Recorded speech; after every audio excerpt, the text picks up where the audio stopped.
तो हेलो दोस्तों, सबसे पहले तो आपका अलेक्स इंस्टीट्यूट्स में बहुत बहुत स्वागत है। तो आज के इस वीडियो में हम साइंस पार्ट 1 और लेक्चर नंबर 4 आपके लिए लेकर आ गए हैं, जिसमें हम ग्रेविटेशन का फोर्थ टॉपिक जो कि है यूनिवर्सल लॉ ऑफ ग्रेविटेशन पढ़ने वाले हैं। तो आइए इस टॉपिक को।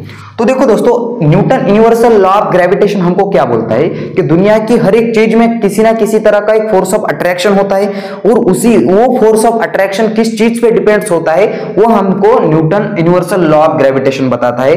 तो देखो वो किस टॉपिक्स पे डिपेंड्स होता है। तो सबसे पहले चलिए मान लेते हैं कि हमारे पास कुछ ऐसे दो ऑब्जेक्ट है। सपोज दैट मान लो कि ये ऑब्जेक्ट एक है और ये दूसरा ऑब्जेक्ट है। इन दोनों ऑब्जेक्ट में कुछ ना कुछ तो फोर्स ऑफ अट्रैक्शन होगा। और सपोज दैट मान लेते हैं कि हम इस ऑब्जेक्ट का मास है m1 और इस वाले ऑब्जेक्ट का मास है m2। और according to this theory, every object in the universe attract to other object by definite amount of force। तो ये ऑब्जेक्ट इस ऑब्जेक्ट को कुछ फोर्स से अट्रैक्ट कर रहा है, ओके। और इन दोनों ऑब्जेक्ट का जो डिस्टेंस है वो हम मान लेते हैं डिस्टेंस है वो d, ओके। तो न्यूटन ने क्या बोला कि जो ये मासेस होते हैं वो इन जितने बड़े बड़े वो ऑब्जेक्ट हो गए उतना फोर्स ऑफ अट्रैक्शन ज्यादा होगा। हमने तो मैग्नेट के बारे में पढ़ा है, जितने बड़े बड़े मैग्नेट हो गए उतना फोर्स ऑफ अट्रैक्शन ज्यादा होगा। उसी तरह जैसे जितने जितने मासेस ज्यादा हो गए उतना फोर्स ऑफ अट्रैक्शन ज्यादा होगा।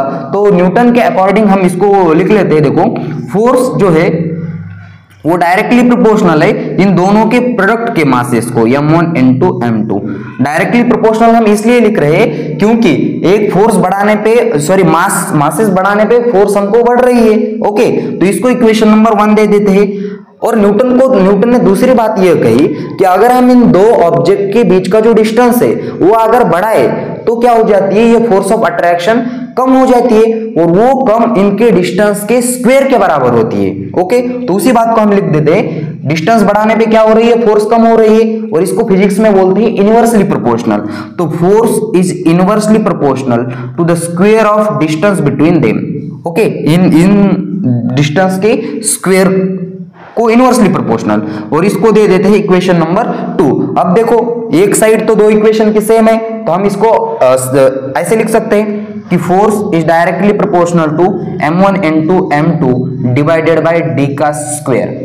फिजिक्स का रूल्स होता है प्रोपोर्शनैलिटी साइन हटा के कोई वहां प्रोपोर्शनैलिटी कांस्टेंट लगा दो, और या डायरेक्टली प्रोपोर्शनैलिटी हम हटा देते हैं। तो फोर्स कि डायरेक्टली प्रोपोर्शनैलिटी हटा के इक्वल टू लगाया, इक्वल टू लगाने के बाद हम यहाँ क्या लिखेंगे, एक कांस्टेंट लगा देंगे, और वो कांस्टेंट क्या है, g, और ये एज इट इज बाकी का m1 m2 divided by d का स्क्वायर। तो दोस्तों ये हो गया यूनिवर्सल लॉ ऑफ ग्रेविटेशन। समझ में आ गया? इसको क्या बोलेंगे, यूनिवर्सल लॉ ऑफ ग्रेविटेशन। तो ये g क्या है यहाँ, तो g को बोलते हैं यूनिवर्सल ग्रेविटेशनल कांस्टेंट। इस g को क्या बोलते हैं, ये कौन सा कांस्टेंट है, यूनिवर्सल ग्रेविटेशनल कांस्टेंट। और दोस्तों ये यूनिवर्सल ग्रेविटेशनल कांस्टेंट है, इसका मतलब इसकी वैल्यू हर जगह सेम होगी। दुनिया में कहीं भी आप चले जाओ उसकी वैल्यू तो चेंज नहीं होने वाली, तो उसकी वैल्यू फिक्स है। और वो वैल्यू क्या है, तो वो वैल्यू है g इक्वल टू 6.67 इंटू 10 की पावर -11 न्यूटन मीटर स्क्वायर पर केजी स्क्वायर। ये होती है उसकी वैल्यू। तो आपके मन में ये सवाल आना चाहिए कि ये g का हमने यूनिट न्यूटन मीटर स्क्वायर पर केजी स्क्वायर ही क्यों रखा, बाकी भी कुछ और रख सकते हैं। उसके लिए उसके पीछे भी एक पर्टिकुलर रीजन है, तो वो रीजन क्या है हम देख लेते हैं। तो अभी देखो, हमको एग्जाम में इसको मैथमेटिकल एक्सप्रेशन तो हमने लिख दिया, मगर हमको कोई तो थ्योरेटिकल पोर्शन भी लिखना होता है, तो उसी इसको देख के ही हम स्टेटमेंट्स बना देते हैं। देखो क्या देखेंगे, हमको पता है कि every object according to this theory, every object in the universe attract to other object by definite amount of force. और ये जो फोर्स होती है, ये दिस क्या लिखेंगे हम इसको, दिस फोर्स कैसी प्रोपोर्शनल है, प्रोडक्ट को डायरेक्टली प्रोपोर्शनल है। This force is directly proportional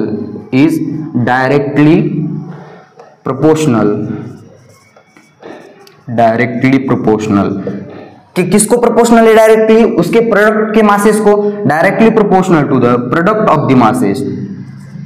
product माने गुणाकार, product of the masses, product of the masses. इन दोनों के प्रोडक्ट को मास को क्या है, डायरेक्टली प्रोपोर्शनल है। और एक बात, इनवर्सली प्रोपोर्शनल किसको है, इन दोनों के डिस्टेंस के स्क्वायर को। तो और भी लिख देते हैं। एंड कैसी है, इनवर्सली प्रोपोर्शनल, कैसे, inversely proportional to the square of,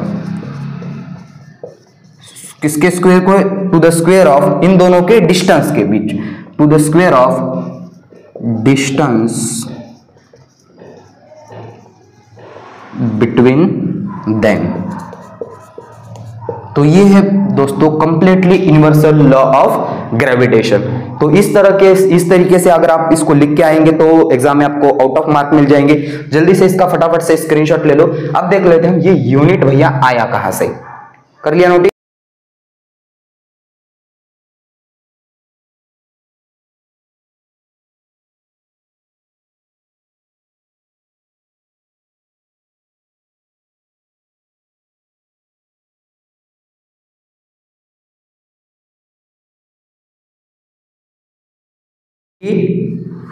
m1 m2 divided by d का स्क्वायर, क्या किसका यूनिट निकालना है हमको, g का। तो सारी की सारी क्वांटिटी इस साइड में भेज दो। तो क्या हो जाएगा, यह फोर्स, यह d का स्क्वायर मल्टीप्लिकेशन में डिवाइडेड में है, या मल्टीप्लिकेशन में चला गया, m1 m2 यह क्या आ गई, नीचे आ गई, इक्वल टू क्या, g।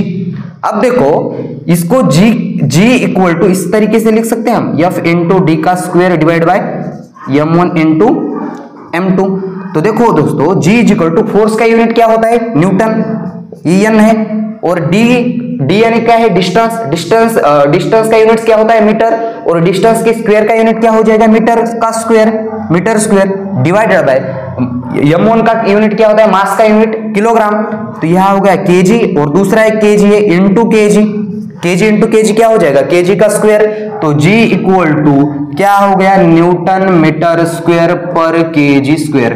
तो देखो पिछले उस यूनिट्स में हमने यही लिखा है क्या, g इक्वल टू 6.67 इंटू 10 की पावर -11 न्यूटन मीटर स्क्वायर पर kg का स्क्वायर।